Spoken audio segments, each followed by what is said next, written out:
নমস্কার বন্ধুরা, info Bengal news চ্যানেলে আপনাদের প্রত্যেককে স্বাগতম জানাই। পোস্ট অফিসের এনএসসি স্কিম অর্থাৎ ন্যাশনাল সেভিং সার্টিফিকেট এই স্কিম সম্বন্ধে আলোচনা করব এই ভিডিওর মাধ্যমে। যদি আপনি এই স্কিমে 10,000 টাকা বিনিয়োগ করেন তাহলে আপনার ঠিক কত রিটার্ন আসতে পারে সেটি এই ভিডিওর মাধ্যমে আলোচনা করব। চলুন বন্ধু, তথ্যটি শুরু করা যাক এবং জানিয়ে দিই আপনাকে।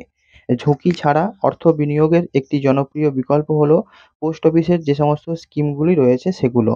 এবং বিনিয়োগ করার জন্য পোস্ট অফিসের যে সমস্ত ক্ষুদ্র সঞ্চয় প্রকল্প রয়েছে তা কিন্তু খুবই ভালো। যার মধ্যে একটি জনপ্রিয় স্কিম হলো ন্যাশনাল সেভিং সার্টিফিকেট বা এনএসসি।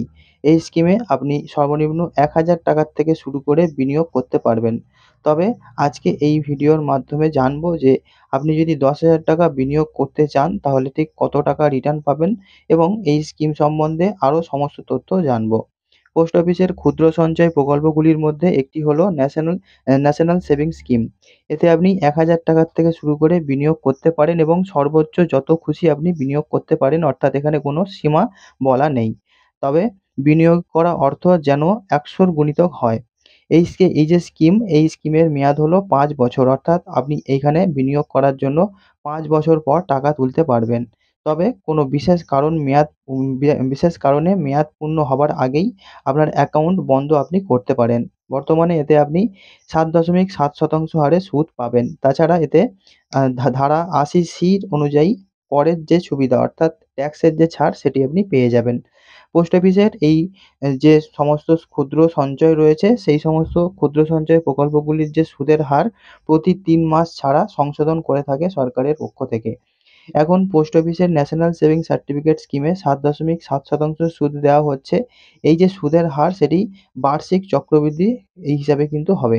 অর্থাৎ আপনি যদি পোস্ট অফিসের এনএসসি স্কিমে 10,000 টাকা বিনিয়োগ করেন তাহলে মেয়াদ পূর্তিতে মোট 14,490 টাকা রিটার্ন পাবেন। এর মানে আপনি যে টাকাটি জমা করছেন সেই জমা করা টাকার উপর আপনি মোট 4,490 টাকা সুদ হিসাবে পেয়ে যাবেন।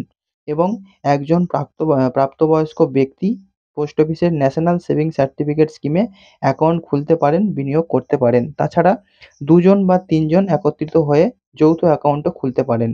আবার একজন অভিভাবক একজন শিশুর নামে অ্যাকাউন্ট খুলতে পারেন এবং তাতে বিনিয়োগ করতে পারেন। যদি নাবালকের বয়স 10 বছর বা তার বেশি হয়ে থাকে তাহলে তার নিজের নামেও অ্যাকাউন্ট কিন্তু খোলা যাবে। পোস্ট অফিসের এই যে এনএসসি স্কিম রয়েছে, এই স্কিমে অ্যাকাউন্ট খুলে অর্থ বিনিয়োগ করার সবথেকে সহজ পদ্ধতি হলো নিকটবর্তী যে পোস্ট অফিস রয়েছে সেখানে গিয়ে আপনাকে কাজটি করতে হবে। আপনি আপনার নিকটবর্তী পোস্ট অফিসে সমস্ত প্রয়োজনীয় নথিপত্র যেমন আধার কার্ড, প্যান কার্ড, ফটোকপি এবং আরও অন্যান্য নথিপত্র নিয়ে যেতে পারেন। এরপর আপনি সেখান থেকে এনএসসি স্কিমের ফর্ম সংগ্রহ করে সেটিকে সঠিকভাবে পূরণ করে প্রয়োজনীয় নথিপত্রের সঙ্গে যুক্ত করে জমা করবেন এবং আপনি অ্যাকাউন্ট খুলতে পারবেন। তবে তার আগে পোস্ট অফিসের কর্মীর কাছ থেকে এই স্কিম সম্পর্কে কিন্তু আরও বিস্তারিত বুঝে নেওয়া আপনার জন্য আবশ্যক। এই স্কিম সম্পর্কে শর্তাবলী না বুঝে বিনিয়োগ করা কিন্তু কোনোভাবেই উচিত নয়। অবশ্যই ভালো করে জেনে বুঝে নিয়ে তারপর কিন্তু এই যে ন্যাশনাল সেভিং সার্টিফিকেট স্কিম রয়েছে এখানে আপনি আবেদন করতে পারেন এবং 10,000 টাকা যদি আপনি জমা করেন তাহলে 5 বছর পর কত টাকা রিটার্ন পাবেন তা কিন্তু আমি এই ভিডিওর মাধ্যমে আপনাকে জানিয়ে দিলাম। বন্ধু, এই ছিল আপডেট। দেখা হচ্ছে পরের ভিডিওতে। সবাই খুব ভালো থাকুন। Good bye.